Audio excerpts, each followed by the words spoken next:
La película que vamos a ver a continuación, dentro de este ciclo sobre cine mudo y adaptación literaria, es, como ustedes saben, Sangre y arena, dirigida en 1922 por el realizador, por el director Fred Niblo, a partir de una novela del escritor español Vicente Blasco Ibáñez.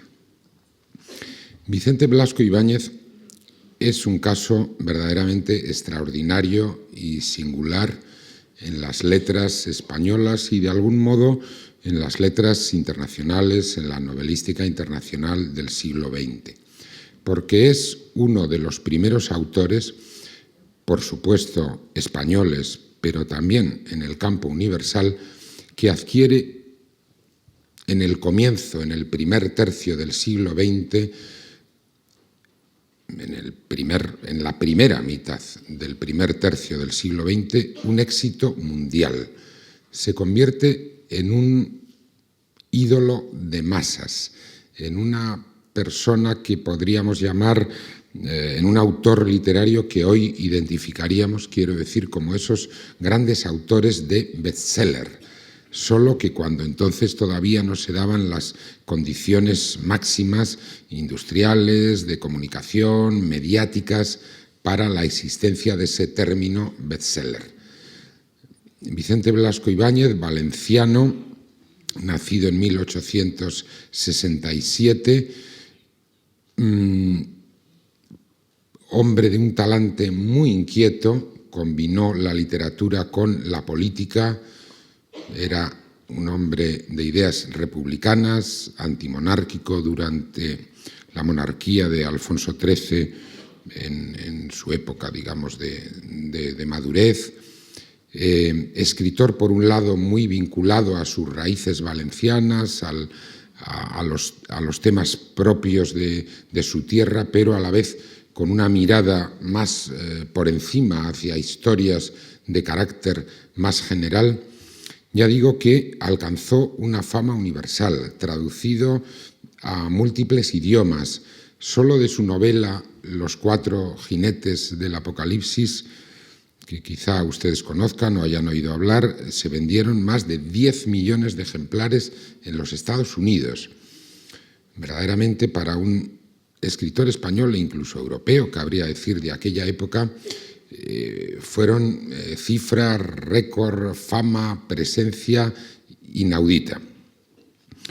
Vicente Blasco Ibáñez publicó la novela en la que se basa la película que vamos a ver en 1908.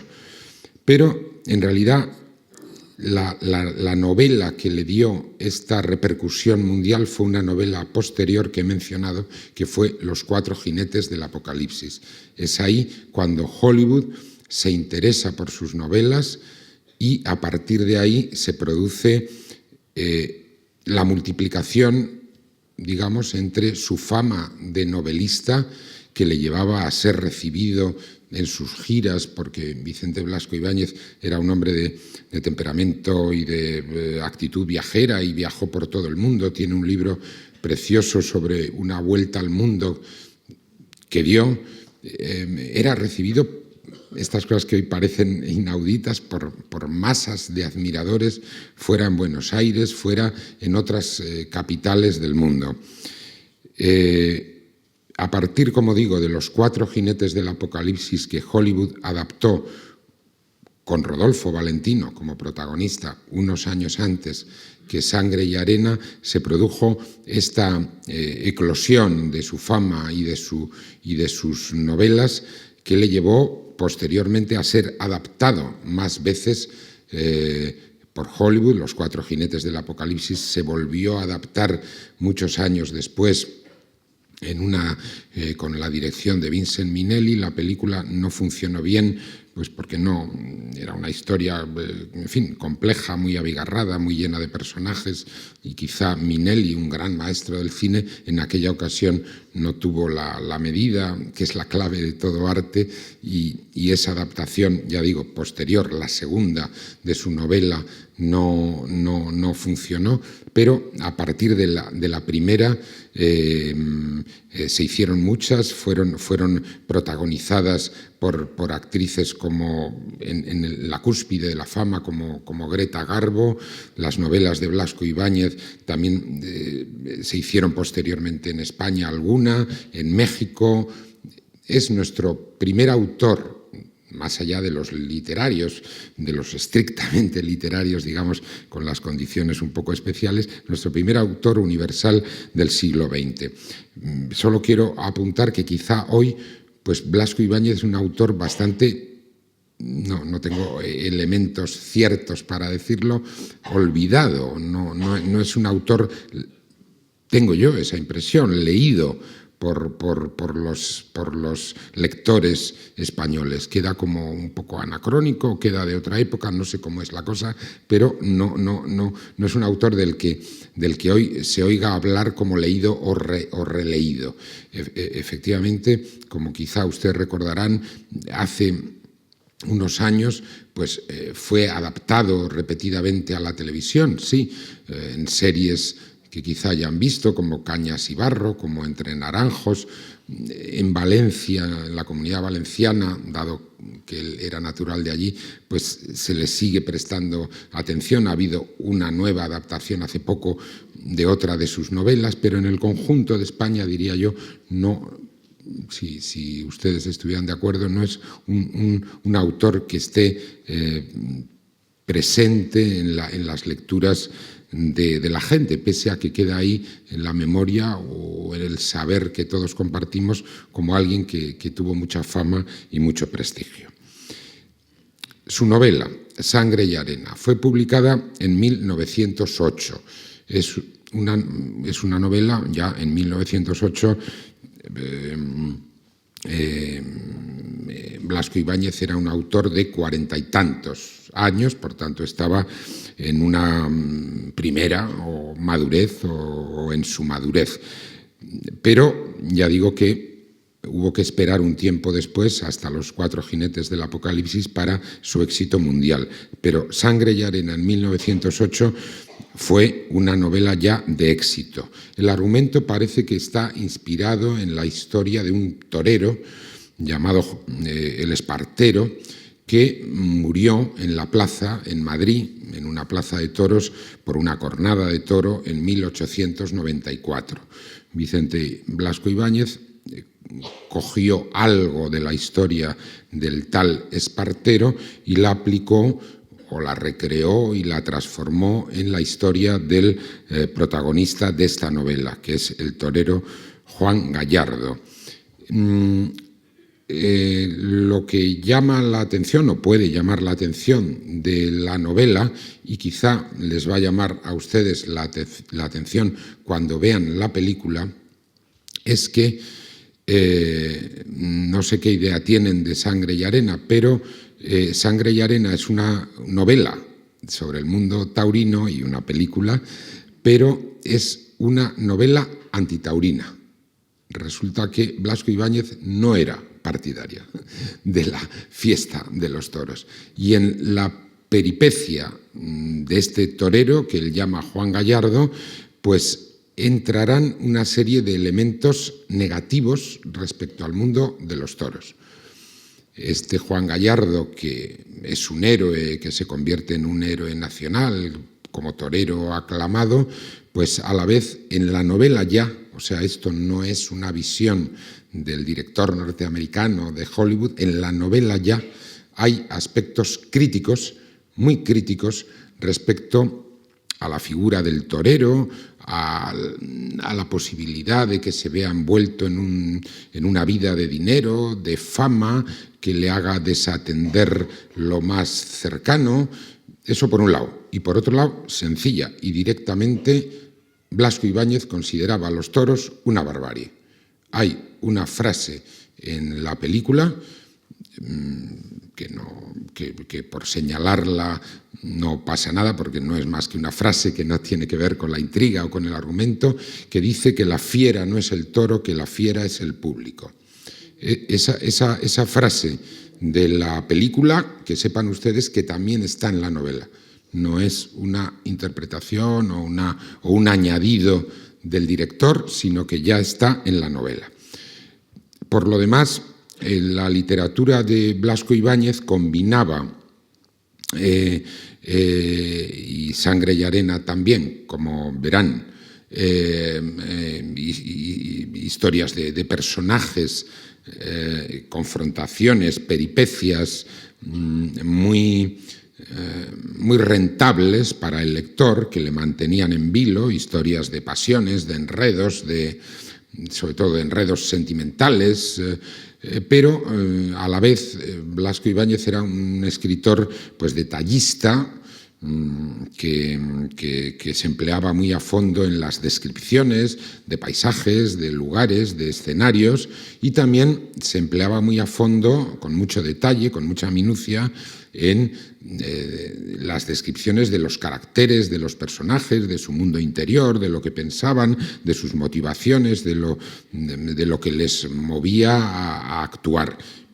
Evidentemente, y como luego volveremos a comentar, todo eso en una adaptación al cine en la época del cine mudo, todo eso me refiero a la segunda parte, descripciones exteriores o descripciones interiores, se pierde. No está. No está porque el cine mudo, el cine en aquellos primeros pasos, en aquellas primeras décadas de su desarrollo, siendo mudo, siendo silente, pues no podía abordar esa parte. Se quedaba con el esqueleto argumental de las novelas que llevaba al cine. ¿Quién llevó al cine Sangre y Arena? ¿Quién es el director cuya película vamos a ver? Fred Niblo. Fred Niblo es uno de los grandes directores del periodo del cine mudo, como norteamericano. Como muchos otros directores de esa época, procede del mundo del teatro, de las variedades, del espectáculo, del musical más o menos de Broadway. ¿Por qué? Pues porque era lo lógico. Cuando el cine nace, y llevaba 20 años por redondear, pues ¿quiénes eran las personas que se pensaban, que se intuían capaces para hacer el cine? Pues los que tenían experiencia en el mundo del espectáculo, del teatro. Fred Niblo era uno de ellos, pero para cuando hace esta película, Fred Niblo ya lleva varios años en el cine, después de haber abandonado el mundo del teatro y de las variedades y del espectáculo, y por tanto ya es un director experto al modo de la época. Al modo de la época. La época de esta película, el año de esta película es 1922. No solo es experto, sino que es un director de gran éxito, es un director que ha sabido servir a las intuiciones, a los intereses del Hollywood incipiente, y ya es un director pues muy acreditado. Estamos en un ciclo que en esta parte ha habido otras partes del cine mudo aquí en la Fundación March, pero ahora estamos hablando y estamos viendo películas que son adaptaciones literarias. Hemos visto otras que son cine mudo en general. Ahora estamos en las adaptaciones literarias. Pues justamente Fred Niblo fue un experto en las adaptaciones literarias. Es el primer director que aborda una película sobre el zorro, que luego, ya ven ustedes, las miles de películas sobre este personaje justiciero mexicano que ataca a los ricos y en favor de los pobres, pues ha habido miles. Pero Fred Niblo es el primero que hace una adaptación, que es una adaptación de una novela. O sea, él tiene el mérito de ver en la novela un personaje y una peripecia para el cine, una novela de Johnston Macaulay. Pero es la primera película que se hace sobre el zorro, protagonizada por Douglas Fairbanks. que como saben fue la gran estrella, una de las grandes estrellas del cine mudo. Fred Niblo trabajó con todas las grandes estrellas del cine mudo. Hizo Los Tres Mosqueteros, otra adaptación de una novela, en este caso de Alejandro Dumas padre, también con Douglas Fairbanks. Hizo Ben-Hur, la primera versión de Ben-Hur, luego hubo otra en el año 59, que por cierto fue dirigida por alguien que había sido muy jovencito, ayudante de producción en esta película de Fred Niblo, William Wyler, también basada en una novela de Lewis Wallace. Hizo La Tierra de Todos, que era otra novela de Vicente Blasco Ibáñez, y ahí la protagonista fue Greta Garbo. Hizo Camille, que fue una versión de La Dama de las Camelias, de Alejandro Dumas hijo. O sea que Fred Niblo verdaderamente fue un experto en las adaptaciones literarias durante el periodo mudo. Aunque hay que decir que en general, salvo en el cine cómico, salvo en varios salvos que se puedan poner, en la época del cine mudo, el cine Hollywood recurría mucho a las novelas, y al teatro, y a los musicales. ¿Por qué? Porque pensaban que todavía que esa era la materia prima. Se trataba de filmar algo que estuviera contrastado, que hubiera puesto los personajes unos personajes y una peripecia ya en pie, y eso lo daban pues las novelas. O sea que no es, aparte que el cine debía mucho a la novela, debía y sigue debiendo. En definitiva, las historias de las películas, pues si nos fijamos, pues siguen la estructura que inventó la novela, desde Cervantes hasta el siglo XIX, que es pues plantear una situación,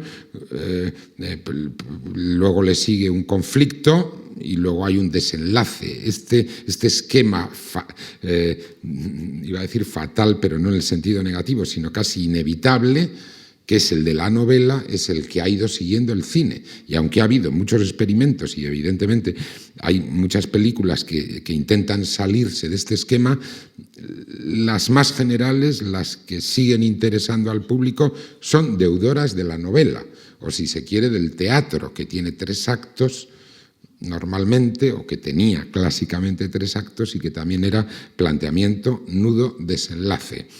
Planteamiento, presentación de personajes, nudo cuando los personajes se desenvuelven entre ellos con algún problema, y desenlace de lo que se nos ha planteado. Eso lo inventa la novela y eso lo sigue el cine inexorablemente. Fred Niblo no superó, es un modo de verlo, la llegada del cine sonoro. No superó, o ya era un director en su madurez. El cine sonoro le pilló con 50 y tantos años de entonces, que no son los de ahora, y entonces pues llegó a dirigir 5 películas sonoras, pero no funcionaron demasiado bien, y entre que ya tenía esa edad y que se había pasado 40 años, 40 no, 30 y tantos, desde muy joven en el mundo del espectáculo, pues ya lo dejó. Ya no entró a saco en la época del cine sonoro. ¿Quién es el protagonista de esta película? Rodolfo Valentino.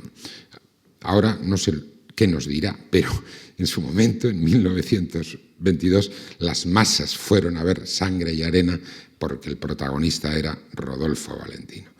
Fue uno de los secretos del éxito de la película, Rodolfo Valentino. Rodolfo Valentino, que había adquirido el éxito muy recientemente, precisamente con Los 4 jinetes del Apocalipsis de Blasco Ibáñez, en una adaptación al cine de uno de los directores también más importantes del cine mudo, llamado Rex Ingram, que no les quiero liar con nombres. Pero digamos que Rodolfo Valentino tenía el prestigio reciente, necesitado de seguir creciendo, cuando hace Sangre y Arena. Y tenía el prestigio de un Latin lover. Esta era la imagen que se había fraguado de él con Los 4 jinetes del Apocalipsis, en el que bailaba un tango mítico, y eso era lo que se había fijado como imagen de él. Era el galán, el Latin lover, el hombre arrollador, seductor de mujeres. Rodolfo Valentino era homosexual y tuvo una vida muy conflictiva por esta circunstancia. Esto no lo digo por cotillear con ustedes, aunque pueda ser entretenido. Lo digo porque verdaderamente también nos dice algo sobre el cine, sobre esa, si quieren, fantasía o mixtificación o creación maravillosa que es el cine, algo que cambia la realidad de las cosas.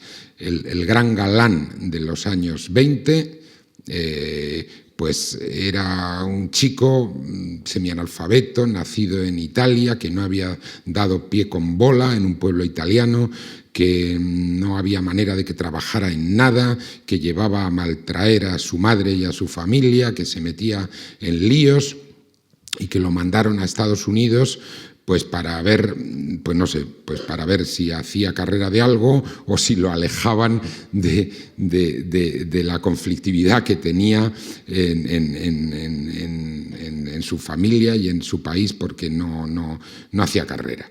Y llegó a Estados Unidos y viviendo como gigoló de hombres y mujeres, pues acabó, de hombres y de mujeres, acabó llegando a Hollywood haciendo de extra y le echaron el ojo porque era un chico guapo y llegó a la pantalla después de pasar por extra y por papeles de quinta, pero por influencias relacionadas con sus relaciones personales, pues llegó a ser protagonista básicamente de Los Cuatro Jinetes del Apocalipsis. Entonces, con esta película se trataba de asentar el prestigio o la fama que había alcanzado ya arrolladora con Los Cuatro Jinetes del Apocalipsis. Y así ocurrió con Sangre y Arena, donde el mito del torero como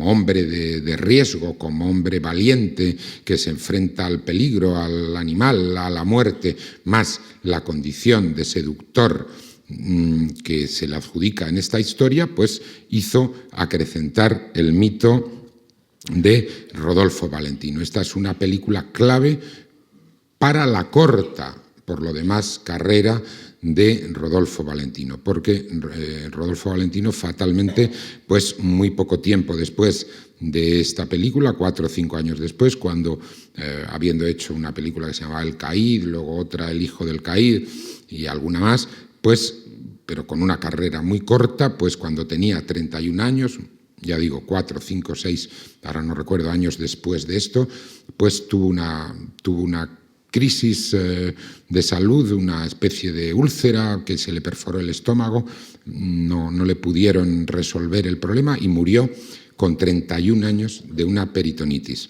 en la cumbre de su fama rápida y arrolladora, ¿no? Hubo suicidios de mujeres cuando Rodolfo Valentino murió unos años después de haber hecho esta película. Esta película, por último, Sangre y Arena, como película. Como película, bueno, fue el comienzo del filón Sangre y Arena. Comienzo, vamos a ver, un poco relativo. El propio Vicente Blasco Ibáñez, el escritor, había hecho 6 años atrás en España, haciendo sus pinitos, además de como escritor, como director, había hecho una versión, él mismo como director, ayudado por un director llamado Max André, que era el director técnico, el que sabía cómo había que hacer las cosas, pero bueno, lo habían hecho entre los dos. Es una película que se conserva, la versión de Blasco Ibáñez, anterior a esta, se conserva y fue restaurada en Valencia hace poco por la Generalitat Valenciana, por la Filmoteca de Valencia. Pero esta fue la primera versión. Después de esta hubo más. 20 años después aproximadamente, un grandísimo director de cine, Rubén Mamoulian, el director de una película que quizá ustedes hayan visto sobre la reina Cristina de Suecia o la reina Cristina, con Greta Garbo, hizo otra versión de Sangre y Arena, donde el torero Juan Gallardo estaba interpretado por Tyrone Power, donde la mujer buena, virtuosa y sacrificada estaba interpretada por Linda Darnell, y la mujer mala, peligrosa, estaba interpretada por Rita Hayworth. Hubo otra película posterior que dirigió un director español, Javier Elorrieta, en los años 80, que es bastante irrelevante, pero que tiene la pequeña anécdota de que la mujer mala, y ahora diré algo de esto, pero poco, para que ustedes vean la película sin mucho condicionamiento, donde la mujer mala, mejor dicho, la mala mujer, estaba interpretada por Sharon Stone. Sharon Stone está en la historia de Sangre y Arena, porque no era nadie todavía, nadie la conocía, y para esta coproducción hispano-norteamericana, pues una chica joven, atractiva, un poco agresiva sensualmente, pues vino aquí Sharon Stone mucho antes de su fama. O sea que Sangre y Arena ha sido un filón, cierto filón, del cual esta que vamos a ver es la primera muestra. ¿Qué vamos a ver? Pues, a ver, ¿para qué engañarnos? Vamos a ver un melodrama, vamos a ver un folletín o un folletón, como prefieran. Vamos a ver, pues, y ahora me diré mis palabras para no desvelarles mucho el argumento, pues vamos a ver la historia de un chico pobre, de un chico un poco inseguro, bala perdida, que quiere torear, que quiere ser maletilla, una pobre madre, Doña Angustias se llama, qué nombre mejor, Doña Angustias, que dice, ay, ¿qué va a ser de ti? Qué miedo me da, que ahora te vas a las capeas o te vas a los campos. Bueno, va a ser la historia, lo que vamos a ver, pues de una ascensión, un tema muy americano también, curiosamente la ascensión desde abajo hasta la gloria, hasta el dinero, pues de un chico sevillano, una Sevilla de decorados falsos. La película no se rodó en España, creo que en un plano, creo recordar, veremos la Giralda, pero está pintada al fondo. Se llevaron a Hollywood trajes de torero, útiles de torero. Además, parece ser que Valentino se preocupó de que fueran exactos a su medida. Veremos una iconografía que a veces nos recuerda a cierta pintura española. Hay un tópico español todo el rato, muy presente, un tópico español visto desde fuera, que se mezcla peligrosamente con lo mexicano en las casas. Siempre en Hollywood han tendido a identificar lo mexicano con lo español cuando no se preocupaban de conocerlo bien. Bueno, y es eso, es un melodrama, es un folletón, es la verdad, es así, ¿no? Folletón, el esqueleto de la novela, la peripecia esencial de la novela, pues que era lo rentable para las masas de entonces, historia de pasiones y de dolor y de sufrimiento, porque el torero pues tiene una mujer buena y amante y cariñosa y virtuosa, que lleva además, para que no quepa duda, un crucifijo colgando en algún momento, y guapa también, pero aparece una mujer mala, vampiresa, que le lleva por el mal camino, más o menos. No digo mucho más, pero esto supongo que ya lo sabían, solo trato de recordarlo. Por tanto, claro, como decía antes, pues digo que estamos en un ciclo de adaptación de novelas al cine mudo, pues todo lo que es minucia literaria, todo lo que son descripciones, todo lo que sean del exterior o del interior de los personajes, pues se pierde, porque en el cine mudo hay que ir al grano del esqueleto argumental, a los pasos fundamentales de un argumento pues que tiene una visión también moralista, ¿no? El que la hace la paga, el que se porta mal pues no sale bien del todo adelante.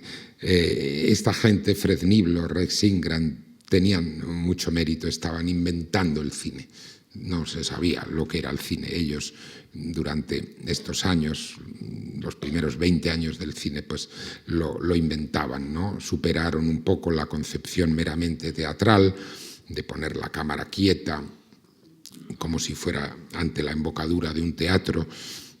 Efectivamente, por supuesto, descubrieron los planos medios, los primeros planos, para dar fuerza intención a diálogos, pero no dejaban de estar todavía, pese a movimientos de cámara, pese dentro de un criterio pues entre teatral y pictórico, ¿no? Otro origen del cine, pues del cine.